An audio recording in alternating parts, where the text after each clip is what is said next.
Que você possa estar em paz, que você possa ser feliz, que você possa estar em segurança e que você possa ser livre de todo sofrimento.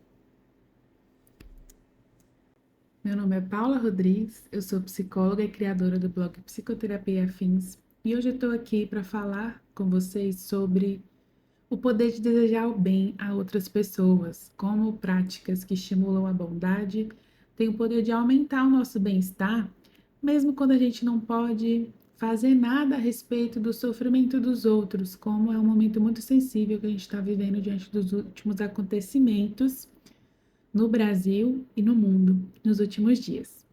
Eu não sei se vocês já perceberam, né, que quando a gente deseja o bem para alguém, isso traz alguma sensação pra gente, no nosso corpo, no nosso peito, às vezes um sorriso involuntário, um suspiro leve. Pode ser uma coisa bem pequenininha, silenciosa, mas muito profunda. Isso faz a gente se sentir conectado à humanidade, conectado às pessoas. É um gesto bem simples, mas é uma forma poderosa de transformar o mundo ao nosso redor, mas a forma como a gente está se sentindo, pensando e nos relacionando com a vida. A psicologia e a neurociência elas têm demonstrado que a bondade amorosa, que é conhecida também como o simples ato de desejar o bem, é uma força biológica e emocional capaz de reorganizar nosso corpo e o nosso cérebro. A bondade amorosa é o desejo genuíno de que todos os seres, inclusive você, inclusive eu, que a gente encontre a paz, encontre a felicidade, encontre a segurança e que a gente se sinta bem. É o oposto de você se sentir diferente, hostil em relação a alguma situação. Você sentir a bondade amorosa desperta naturalmente empatia, compaixão e uma sensação de conexão profunda com a humanidade. Na psicologia, a bondade amorosa ela vem sendo estudada como uma emoção pró-social, uma emoção que ajuda aí na conexão social e na conexão com os outros. E essa emoção, ela fortalece a nossa saúde mental, reduz o nosso estresse e estimula comportamentos compassivos, comportamentos de prevenir e aliviar o sofrimento, o nosso sofrimento e o de outras pessoas. Em outras palavras, desejar o bem é uma forma de autocuidado e saúde emocional. É uma escolha ativa de não alimentar ressentimentos e de abrir espaço para o cuidado e de se reconectar com o que há aí de mais humano em nós. Uma coisa importante aí dos estudos sobre a bondade amorosa nos últimos anos é que a gente tem encontrado que esse bem que se faz, né, quando a gente deseja o bem, os benefícios disso não são apenas simbólicos, emocionais, são também fisiológicos. Essa prática ela ativa algumas regiões do cérebro ligadas à empatia, à regulação emocional e à sensação de prazer. E as pesquisas indicam que ao cultivar esses pensamentos de bondade, algumas áreas são ativadas do nosso cérebro: a ínsula anterior, o córtex cingulado anterior, o córtex pré-frontal medial e o corpo estriado ventral. Essas regiões elas acabam promovendo a sensação de calor emocional, de prazer e de conexão. E além disso, quando esses processos acontecem, o hormônio do estresse, conhecido como cortisol, a liberação dele é reduzida. E o nervo vago, isso também é bem interessante a gente conhecer, responsável pela sensação de calma, segurança e relaxamento, é ativado. Então, desejar o bem é literalmente assim um exercício fisiológico de equilíbrio emocional. Existe uma prática que se chama prática da bondade amorosa, que é uma forma estruturada, funciona mais ou menos como uma meditação e ajuda você a cultivar essa intenção de bem-estar universal. Não existe que você seja vinculado a nenhuma crença, a nenhuma religião, você não precisa seguir o formato rígido dessa prática.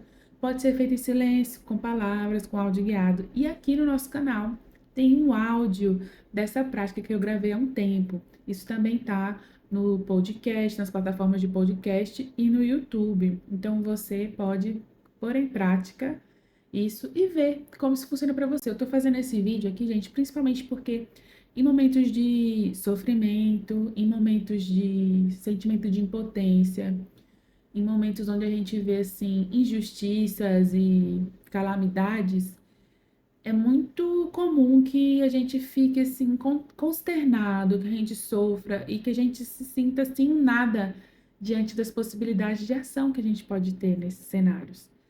E uma prática que me ajuda muito é essa, né? Assim, por mais que eu saiba que isso de imediato não vai trazer nenhum resultado para as pessoas, mas traz um bem-estar, traz um alívio do sofrimento para mim, e eu acho que isso ativa coisas em mim ali que vão repercutir ao longo do dia, sabe? Assim, de praticar o bem, de praticar a bondade, de mandar desejos positivos para outras pessoas, independente de crença.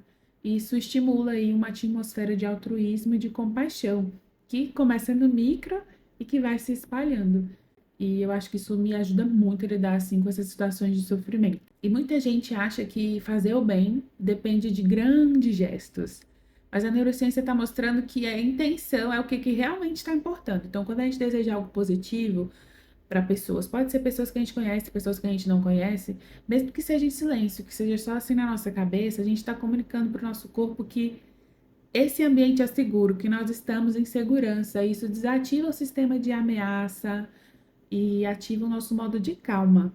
Isso tudo é associado à compaixão. Então você começa a perceber que você está em um estado de segurança emocional e você começa a se sentir mais conectado e calmo. Em termos simples, né, o corpo ele vai relaxar, o coração vai desacelerar e a mente vai se abrir. Você vai sentir que está conectado consigo mesmo e vai sentir um estado de calma e tranquilização. Isso ajuda no processo de regulação emocional. Esse estado todo ele é o oposto da tensão constante que a gente vive hoje. É como se fosse assim um antídoto natural contra a ansiedade e o isolamento emocional. E apesar de existir uma prática, né, que funciona mais ou menos como uma meditação, a bondade amorosa ela é muito mais do que isso. Você não precisa estar sentado de olhos fechados para praticar.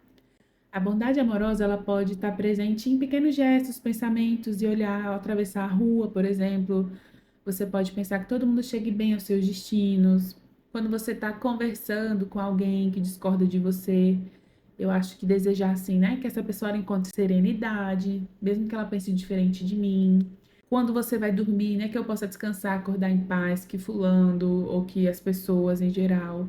E quando a gente está diante de situações muito chocantes também, desejar o bem para essas pessoas é uma forma de praticar a bondade amorosa, desejar que elas tenham segurança, que elas sintam paz, que elas encontrem a felicidade, que elas vivam livre de sofrimento, de alguma forma, isso é uma forma de você praticar essa bondade amorosa. E esses pequenos gestos, eles vão moldando o nosso cérebro e o nosso coração para a gente ser mais empático e compassivo com o mundo ao nosso redor. E com o tempo você vai passando a reagir menos a gatilhos externos e cultivando esse lugar de calma dentro de você com mais propósito. Às vezes, desejar o bem pode parecer uma coisa impossível, e é importante lembrar que a bondade amorosa não é um estado de perfeição. Vai ter dias que isso vai parecer ser uma coisa impossível, uma coisa de outro mundo. Ainda mais quando a gente está assim magoado, cansado, sobrecarregado. E nesses momentos é a hora da gente praticar essa bondade amorosa com nós mesmos, sermos gentis com nós mesmos. E pensar, né, assim, que a gente possa lidar com essa dor com serenidade, que a gente encontre paciência e compreensão, aceitação e compaixão com nós mesmos. Essa prática não é sobre forçar sentimentos positivos, mas é sobre treinar a intenção de não reagir com dureza diante da vida. Essa simples intenção, ela já começa a transformar o seu corpo e a forma como você se relaciona com o mundo. Pesquisas mostram que emoções positivas são contagiosas. A bondade, quando nós praticamos, se espalha como ondas, primeiro em quem sente, em quem recebe, e isso gera um ciclo de positividade, né? Aumenta as chances das pessoas praticarem atos de bondade e de generosidade. Então, às vezes, gestos simples, como assim a gente ver um sorriso de alguém na rua quando a gente está triste, ou alguém elogiar o nosso sorriso, dizer que isso fez a diferença, pode já despertar esse sentimento de bondade em nós e em relação ao mundo que a gente está fazendo parte, ao contexto. Também receber uma mensagem gentil em um momento difícil pode aliviar momentos de tensão, momentos que a gente está vivendo dificuldades emocionais. Então, assim, desejar o bem é o primeiro passo invisível aí de uma corrente de compaixão.